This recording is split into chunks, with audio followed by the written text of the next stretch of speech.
बिस्मिल्लाहिर्रहमानिर्रहीम। स्टूडेंट्स, आज एक न्यू लेक्चर के लिए हाजिर हुए हैं।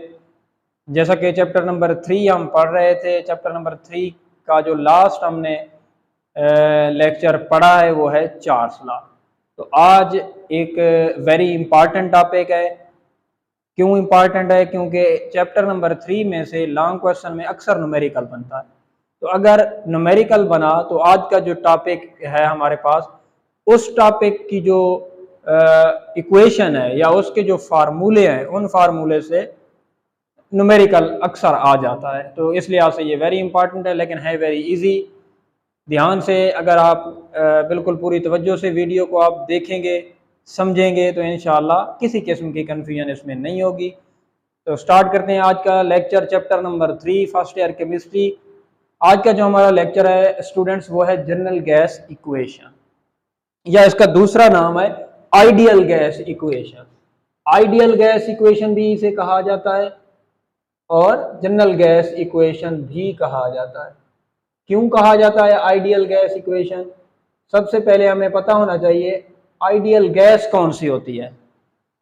आइडियल गैस वो गैस आइडियल होगी जो गिवन कंडीशंस पे गैसेस लॉज को ओबे करे।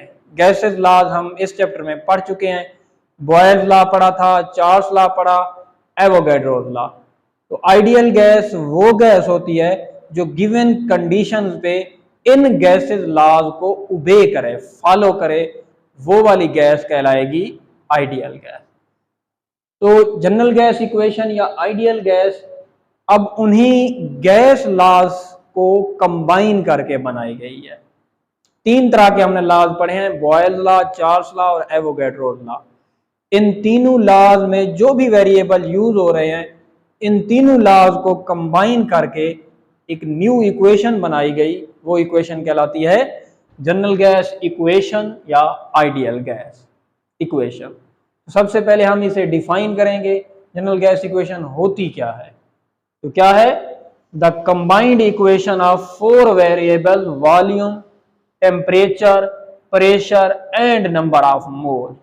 4 किस्म के वेरिएबल हैं जो 3 लॉज हम पढ़ चुके हैं, उनमें यूज हुए थे। Volume, pressure, temperature and number of mole.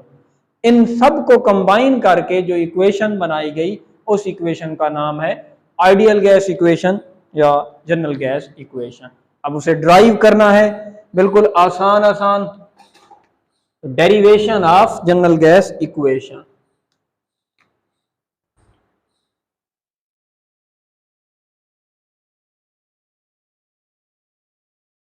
Derivation of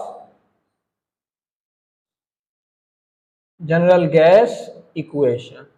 अभी इस इक्वेशन की डेरिवेशन, अभी इसको डिफाइन किया है।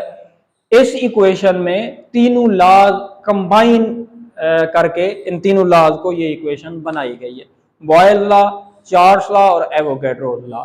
और डेफिनेशन में भी यही कहा, the combined equation of 4 variable. कौन से? Volume, pressure, temperature and number of moles of a gas. इन सबको कंबाइन करके जो इक्वेशन बनाई गई, वो इक्वेशन क्या कहलाती है? आइडियल गैस इक्वेशन और जनरल गैस इक्वेशन। सबसे पहला जो लॉ हमने पढ़ा था वो था बॉयल्स लॉ। तो क्या लिखेंगे? According to Boyle's law. क्योंकि ये जो इक्वेशन है ये इन तीनों लॉज की कंबाइन फॉर्म है, according to Boyle's law. Boyle's law के अकॉर्डिंग हमने क्या पढ़ा था? रिवाइज करें। अगर आप लोगों को अभी तक ये क्लियर नहीं हुआ तो प्रीवियस लेक्चर्स आप देख सकते हैं, विजिट कर सकते हैं आपके अपने चैनल दिलचस्प केमिस्ट्री पे। बॉयल्स लॉ में हमने पढ़ा था कि वॉल्यूम जो होता है किसी भी गैस का, वो इनवर्सली प्रोपोर्शनल होता है प्रेशर के। तो इसे इक्वेशन नंबर 1 का नाम दे दें। Volume is inversely proportional to pressure जब टेम्परेचर और नंबर ऑफ मोल्स दोनों क्या रहे? कांस्टेंट रहे। ये कंडीशन हो, इसे आप इक्वेशन नंबर 1 का नाम दे दें। ये था बॉयल्स लॉ। सेकंड पे था हमारे पास चार्ल्स लॉ। तो क्या लिखेंगे? According to according to Charles law. हाँ जी, ये भी हम डिस्कस कर चुके हैं। इस लॉ के अकॉर्डिंग किसी भी गैस का जो वॉल्यूम है गिवन अमाउंट ऑफ मास पे, वो एब्सोल्यूट टेम्परेचर के डायरेक्टली प्रोपोर्शनल। शर्त कंडीशन क्या थी? प्रेशर और नंबर ऑफ मोल क्या रहे? कांस्टेंट रहे। इसे इक्वेशन नंबर 2 का नाम दे दें। एब्सोल्यूट टेम्परेचर भी डिस्कस किया था, वो टेम्परेचर जो केल्विन स्केल में मेजर किया जाए। तीसरे नंबर पे तीसरा लॉ जो पढ़ा है वो है एवोगैड्रोज लॉ। तो क्या लिखेंगे? अकॉर्डिंग टू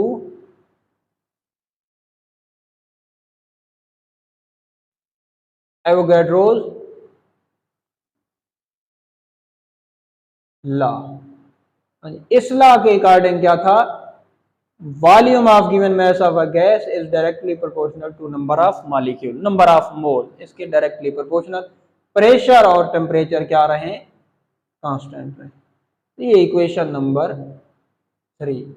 यही डेफिनेशन की थी कि कंबाइंड इक्वेशन है all 4 variable, volume, pressure, temperature और नंबर ऑफ मोल के कंबाइंड फॉर्म है। तो अब इन तीनों लॉज को कंबाइन करेंगे।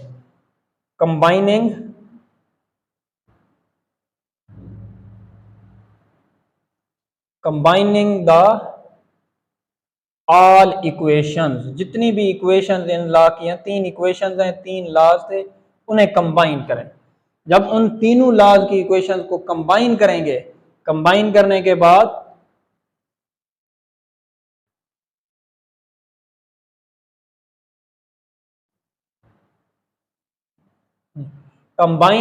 बाद इन तीनों लॉज की जो लेफ्ट साइड है उसमें वॉल्यूम है, तो यहां पे लिखेंगे लेफ्ट साइड पे वॉल्यूम। ये डायरेक्टली प्रोपोर्शनल किस चीज के है? वॉल्यूम। वॉल्यूम डायरेक्टली प्रोपोर्शनल है टेम्परेचर और नंबर ऑफ मोल्स के। तो ऊपर टेम्परेचर और नंबर ऑफ मोल और वॉल्यूम इनवर्सली प्रोपोर्शनल क्या है? तीनों इक्वेशन में सिर्फ प्रेशर के इनवर्सली प्रोपोर्शनल। तो ये इक्वेशन बन जाएगी। इन तीनों लॉज को जब हमने इकट्ठा किया तो हमारे पास इक्वेशन बनी, volume is directly proportional number of moles and temperature, temperature और नंबर ऑफ मोल के डायरेक्टली प्रोपोर्शनल और प्रेशर के इनवर्सली प्रोपोर्शनल। इसे आप इक्वेशन नंबर 4 का नाम दे दें। अब डायरेक्ट साइन को, प्रोपोर्शनल साइन को अगर हटाएं, इक्वल का साइन आए तो आर कांस्टेंट लगेगा, तो इक्वेशन बनेगी एन आर टी और पी। इसे इक्वेशन नंबर 5 का नाम दे दें। हाँ जी, अब अगर प्रेशर इधर आ जाए, P V is equal to N R T, इसे इक्वेशन नंबर 6 का नाम दे दें। अब यही इक्वेशन क्या कहलाती है? General gas equation. P V is equal to N R T, इस इक्वेशन को हम कहते हैं जनरल गैस इक्वेशन। इसमें आर जो कांस्टेंट लगाया वो कहलाता है जनरल गैस कांस्टेंट या आइडियल गैस कांस्टेंट। तो ये है इसकी डेरिवेशन, बिल्कुल आसान सी। अब एक तो ये क्वेश्चन आ सकता है, drive the general gas equation, तो आप डिफाइन करेंगे और उसकी डेरिवेशन लिखेंगे। एंड में लिखेंगे आर क्या है? आइडियल गैस कांस्टेंट और जनरल गैस कांस्टेंट। तो ये इसकी डेरिवेशन। नेक्स्ट डेरिवेशन के बाद है कि किस तरह से हम वैल्यू फाइंड आउट कर सकते हैं इस आर की, जनरल गैस कांस्टेंट या आइडियल गैस कांस्टेंट की वैल्यू हम कैसे फाइंड आउट कर सकते हैं। तो नेक्स्ट वही वैल्यू फाइंड आउट करते हैं आर की या जनरल गैस कांस्टेंट। आर की वैल्यू जनरल गैस कांस्टेंट की डिफरेंट कंडीशंस पे। तो सबसे पहले इक्वेशन क्या बनेगी आर की वैल्यू फाइंड आउट करने की? जो PV is equal to NRT अभी फाइंड आउट किया है। तो नेक्स्ट हमारे पास, हाँ जी, तो नेक्स्ट हमारे पास आर की वैल्यू आएगी R is equal to P V और एन टी। तो जनरल गैस इक्वेशन से अब आर की वैल्यू आ गई है जनरल गैस कांस्टेंट की, P V is equal to N T. तो यही शॉर्ट क्वेश्चन अक्सर आया है, find the value of R, find the value of general gas constant at S T P. Standard temperature और प्रेशर पर are की value find out करें। हाँ जी, तो क्या वैल्यू आएगी, R is equal to standard pressure होता है 1 atm, तो वो लिख देंगे, मल्टीप्लाई बाय वॉल्यूम होता है 22.414 डेसीमीटर क्यूब, ये लिख दिया, डिवाइडेड बाय मोल्स होते हैं 1 मोल एसटीपी, इसकी वैल्यू है, और टेम्परेचर होता है 0 सेंटीग्रेड या 273.16 केल्विन। ये वाली वैल्यूज आ गई हैं एसटीपी पे। तो आर की वैल्यू क्या आएगी, आर की वैल्यू 0.0821। ये स्टैंडर्ड टेम्परेचर और प्रेशर की बात कर रहे हैं। अब यूनिट क्या है, ऊपर एटीएम, डेसीमीटर क्यूब, पर मोल, पर केल्विन। हाँ जी, ये वैल्यू आ गई है आर की at standard temperature and pressure. याद रखनी है ये आपको, ज़बानी वैल्यू याद होनी चाहिए। डिफरेंट न्यूमेरिकल्स में अभी बात शुरू में बात की थी कि ये न्यूमेरिकल्स के लिहाज से वेरी इंपॉर्टेंट टॉपिक है। एक तो हमारे पास इक्वेशन आई है PV is equal to NRT, numerical के लिहाज से वेरी इंपॉर्टेंट है। फिर इक्वेशन हमारे पास आर वाली आई है, जनरल गैस कांस्टेंट की, वो आई है R is equal to PV और एनटी। तो यहाँ पे ये वाला फार्मूला आए या ये वाला फार्मूला आए, आर की वैल्यू आपको पता हो, एस टी पी पे उसकी वैल्यू 0.821 एटीएम डेसीमीटर क्यूब पर मोल पर केल्विन। ये जबानी याद होगी, किसी भी न्यूमेरिकल में इस वैल्यू को पुट करना होगा तो आपको अगर जबानी याद होगी, दी नहीं जाती है, जबानी याद होगी तो पुट करके आसानी से न्यूमेरिकल का आंसर आप न्यूमेरिकल आसानी से कर सकते हैं। तो एक तो ये आ गई, शॉर्ट क्वेश्चन में भी आ सकता है, find the value of general gas constant at STP. अब वो कहेंगे find the value of general gas constant at SI units. हर एक वेरिएबल के एसआई यूनिट्स हो तब आर की वैल्यू फाइंड आउट करें। तब आर की वैल्यू कैसे फाइंड आउट करेंगे, R is equal to PV और एनटी अभी पढ़ा है। तो प्रेशर की एसआई यूनिट होता है न्यूटन पर मीटर स्क्वायर, और हम प्रीवियस लेक्चर में पढ़ चुके हैं 1 ATM is equal to 101325 newton पर मीटर स्क्वायर, ये आ गया। और वॉल्यूम होता है मीटर क्यूब में, तो मीटर क्यूब में जो वैल्यू बनेगी वो 0.022414 मीटर क्यूब। ये एसआई यूनिट्स में फाइंड आउट कर रहे हैं, और मोल का एसआई यूनिट वही मोल ही है, मल्टीप्लाई बाय टेम्परेचर भी वही है एसआई यूनिट केल्विन, तो वो लिख दिया। अब जो एसआई यूनिट्स में आर की वैल्यू आई है वो है 8.31 8.31। अब यूनिट क्या बनेंगे, न्यूटन मीटर, ये इससे दो कट गया, न्यूटन मीटर पर मोल पर केल्विन। अब ये वाली वैल्यू आई है आर की एसआई यूनिट्स में। ये दूसरा शॉर्ट क्वेश्चन बनेगा, find the value of R at SI unit. अब न्यूमेरिकल में एसआई यूनिट्स वाली यूज नहीं होती, कौन सी यूज होगी, एसटीपी वाली। तो ये बात आप लोगों को अच्छी तरह से पता हो, अगर कोई न्यूमेरिकल दिया जाता है तो वो numerical condition standard temperature pressure वाली होती है। तो वहां पे आपने आर की वैल्यू इन दोनों में से कौन सी 0.0821 वाली पुट करनी है, एसआई यूनिट्स वाली पुट नहीं करनी। लेकिन अगर शॉर्ट क्वेश्चन आ जाए, शॉर्ट क्वेश्चन दो तीन स्टेटमेंट्स हैं, उन तरीकों से आता है। Number 1, find the value of R at STP, find the value of R at SI unit, find the various values of R. Various वाला भी आ सकता है, तो वेरियस में जॉल में भी फाइंड आउट कर सकते हैं, जैसे R इज इक्वल टू 8.31। ये जो न्यूटन मीटर होता है ये किसके इक्वल होता है, जॉल के, तो जॉल पर मोल पर केल्विन। इसी तरह R की वैल्यू कैलोरीज में भी फाइंड आउट हो सकती हैं, 8.31 डिवाइडेड बाई 4.18, ये आंसर आ जाएगा कैलोरी पर मोल पर केल्विन। क्यों, क्योंकि एक जॉल जो होता है वो किसके इक्वल होता है, 4.18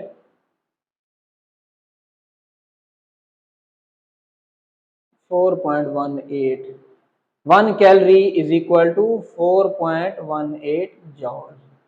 तो 1 कैलोरी में इतने होते हैं, तो ये आंसर इसका आ जाएगा R is equal to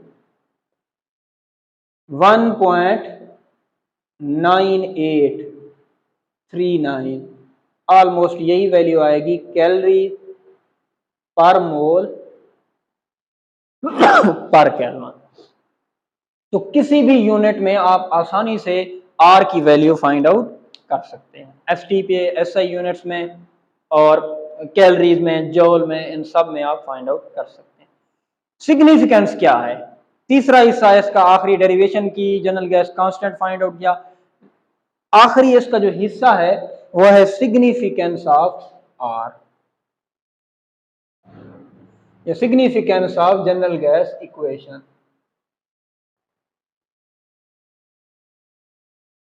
significance of general gas equation, इसकी सिग्निफिकेंस क्या है, इसकी अहमियत क्या है?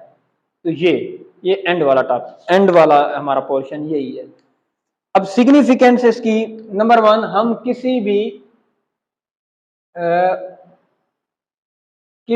गैस का मॉलिक्यूलर मास फाइंड आउट कर सकते हैं। मॉलिक्यूलर मास भी कहते हैं, मोलर मास भी कहते हैं।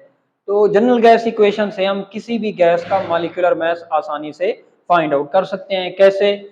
जनरल गैस इक्वेशन है PV is equal to nRT। तो PV is equal to n का मतलब होता है नंबर ऑफ मोल्स, और नंबर ऑफ मोल्स हम जानते हैं, number of moles is equal to mass in gram और मॉलिक्यूलर मास। आप मास इन ग्राम को स्मॉल m से लिखें और मोलर मास को कैपिटल M से, या मॉलिक्यूलर मास को कैपिटल M से। तो यहां से मॉलिक्यूलर मास को अगर इधर ले जाएं तो ये बन जाएगा PVM is equal to MRT। Molecular mass हमने फाइंड आउट करना था, तो MRT और PV। तो इस इक्वेशन से हम किसी भी गैस का मॉलिक्यूलर मास फाइंड आउट कर सकते हैं अगर हमारे पास मास इन ग्राम हो, R की वैल्यू अभी बताई है 0.0821 याद हो, टेम्परेचर गिवन हो, प्रेशर गिवन हो और वॉल्यूम भी गिवन हो, तो हम आसानी से किसी भी गैस का मॉलिक्यूलर मास फाइंड आउट कर सकते हैं। अगर मॉलिक्यूलर मास नहीं कहा, उनका मास इन ग्राम फाइंड आउट करें तो वो वहीं रहने देंगे, बाकी इधर आ जाएंगे। तो उस तरीके से मास इन ग्राम भी हम फाइंड आउट कर सकते हैं। ये इसकी सिग्निफिकेंस है। Number 2, we can find out the density of a gas. हाँ जी, इससे रिलेटेड लाजमी न्यूमेरिकल आते हैं। डेंसिटी ऑफ अ गैस, किसी भी गैस की अगर डेंसिटी फाइंड आउट करनी है तो वो भी हम जनरल गैस इक्वेशन से फाइंड आउट कर सकते हैं। कैसे? जनरल गैस इक्वेशन है PV is equal to nRT। अभी लिखा है, ये n क्या है? Mass in gram divided by molar mass RT। m को इधर ले आए, PM बन जाएगा, m और v को इधर ले आए, डिवाइड हो जाएगा RT। स्टूडेंट्स आपको याद है, ये 9th क्लास से हम पढ़ते आ रहे हैं, m over v, mass over volume is equal to density, DRT। तो डेंसिटी किसके इक्वल आएगी? D is equal to PM और RT। तो इस तरीके से हम किसी भी इक्वेशन, जनरल गैस इक्वेशन की मदद से किसी भी गैस की डेंसिटी फाइंड आउट कर सकते हैं। अगर हमें प्रेशर का पता है, किसी भी गैस का जो मोलर मास है, मॉलिक्यूलर मास उसका पता है, R की वैल्यू अभी पढ़ा है वो आपको आनी चाहिए 0.0821, और टेम्परेचर गिवन है, तो वहां से हम आसानी से किसी भी गैस का जो क्या डेंसिटी है वो आसानी से हम फाइंड आउट कर सकते हैं।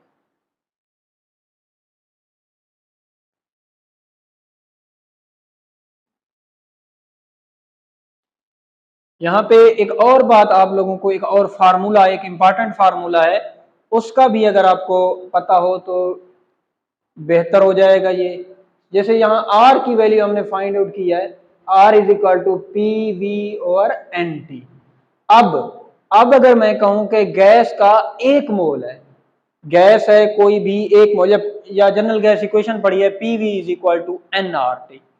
PV is equal to N R T जो है इक्वेशन, वो 1 मोल के लिए क्या बनेगी, हाँ जी यहाँ पे लिख लेते हैं ये, 1 मोल के लिए वो बनेगी PV is equal to R T. ये इक्वेशन बनेगी for 1 mole of a gas. PV is equal to R T. R की वैल्यू यहां पे क्या आएगी, R is equal to PV और टी। हाँ जी, पीवी इज इक्वल पीवी और टी। कंडीशन चेंज कर दें, इसे आप इनिशियल प्रेशर वॉल्यूम कर दें, एक और आर की वैल्यू वो फाइनल कर दें, वो बनेगी P2 V2 और T2। जब एक साइड इक्वल हो तो दूसरी साइड भी इक्वल, फार्मूला बनेगा P1 V1 और T1 is equal to P2 V2 और T2। तो ये इक्वेशन, ये भी फार्मूला है। अब कौन कौन से न्यूमेरिकल में यूज हो सकते हैं, एक equation general gas equation use हो सकती है, PV is equal to N R T. इससे आपको कोई एक वेरिएबल का कहेंगे कि ये फाइंड आउट करें। दूसरी इक्वेशन इसी जनरल गैस इक्वेशन में का क्या हासिल हुई, जब गैस का कितने मोल लूं, 1 मोल, वो इक्वेशन बनी P1 V1 और T1 is equal to P2 V2 और T2। मतलब 3 चीजों का रिलेशन है, pressure volume temperature.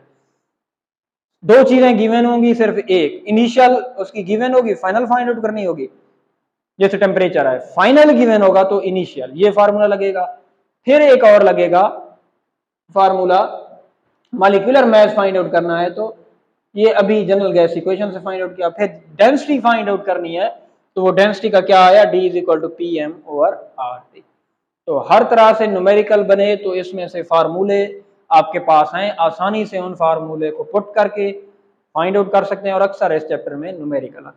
Short question बना तो drive general gas equation, find the units of R at various values and prove that D is equal to Pm over RT, or how we can find out the density of a gas from general gas equation, या एक और how we can find out the molecular mass of a gas from general gas equation। तो very important ये topic है आज का, long question numerical के लिए और शॉर्ट क्वेश्चन के लिए भी।